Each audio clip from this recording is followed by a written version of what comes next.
Many grant recipients, especially those meant to receive the Social Relief of Distress grant, have experienced a bleak Christmas due to non-payment. Many have been struggling with the verification process.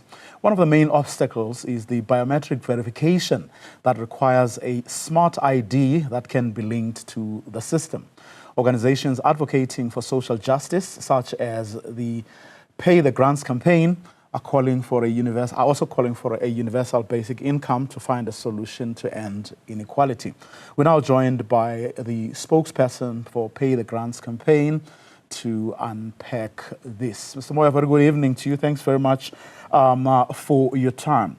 The fourth bleak, black and dark Christmas day for many millions of grant recipients.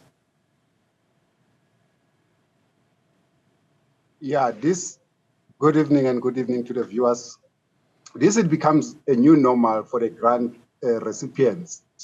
Every Christmas, they face the same black, dark, and bleak Christmas every time because of the unassurance of the system and the grants that is due to them. Now, you have taken this matter to court together with the Institute for Economic Justice, and you are making several arguments, among them that this process, verification process, is in fact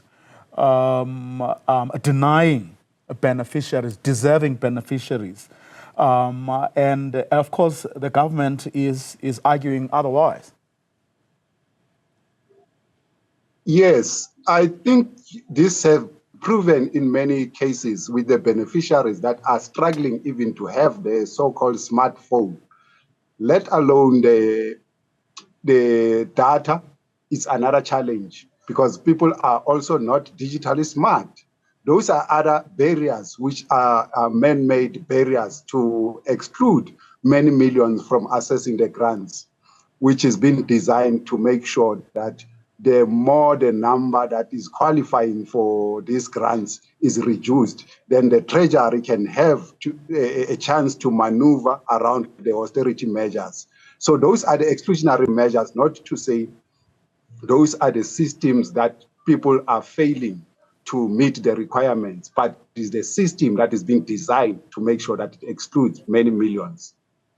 Well, I mean, I'm sure recall the Department of Social Development arguing in court that the process is in fact so easy in that all SRD applicants can in fact choose their method of application, and they don't understand why you have issues.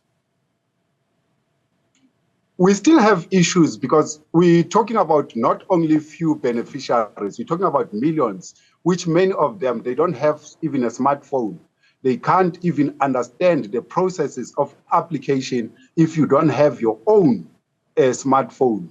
So those are the challenges whereby SASSA doesn't have or doesn't open its offices to allow in-person registration or applications to continue. So those are the challenges whereby they are compelling now people to be on the so-called smart IDs. But this is not something that has been promulgated, that people have to be forced to migrate to the smart IDs. But grants beneficiaries are facing this obstacle whenever they have to get their grants. When they are sent this biometric verification link, it asks them the question that you are on a green barcoded ID or you are on a smart ID. So if you are on a green old barcoded ID, then you are automatically being rejected. So even the appeal process, you appeal, they use the very same data that have rejected and declined you to verify you with the very same data. So it doesn't allow the people to use or to provide a new evidence that shows that they are indeed qualifying for these grants. So those are the challenges that are still not resolved, let alone the pending judgment, the court judgment. But currently, we're talking about millions that face the dark and black Christmas over this festive. On the smartphones issue, though, you may recall that in their arguments, SASSA says people can use family members, neighbors, or anyone's a cell phone. They don't have to own one. That's not completely true, because if you got this biometric verification, you have to have a quality smartphone that can take a quality photo.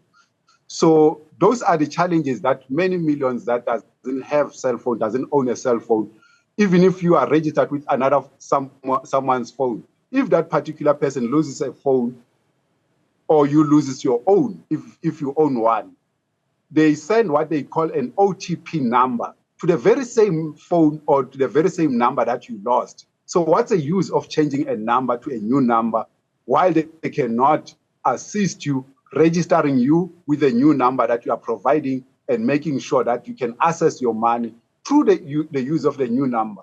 But what they do, they will change your number, but send the OTP number that allows you to get your grants in the old number that you lost. So many people are losing phones, and it's becoming difficult to go back to SASSA to regain the new number or to register with the new number. So there are multi-challenges that each and every time beneficiaries are facing. If it's not the appeal process, is the in-person registration. If there is not the in-person registration, is this issue of biometric. If it's not the issue of biometric, is the number phone changes, which is very problematic also. Well, I mean, the SASSA Executive Manager Brendan van Reede has defended even the appeal process you've just spoken about, saying if an application is declined, you can appeal on the website again, and they even have a turnaround time of 90 days. So he says, in other words, vouching for the system again. As I'm telling you, the appeal process, it's a very same waste of time, because if you appeal, they're going to consider the very same information that you provided before. They don't allow you as a beneficiary to provide a new evidence. Like, for instance, if they use a database or outdated database from the UIF or the labor, then they will use the very same database. You cannot have an information that you can provide to say, here's my information. I never worked, I never been employed, or I never received this UIF that you are referring me to.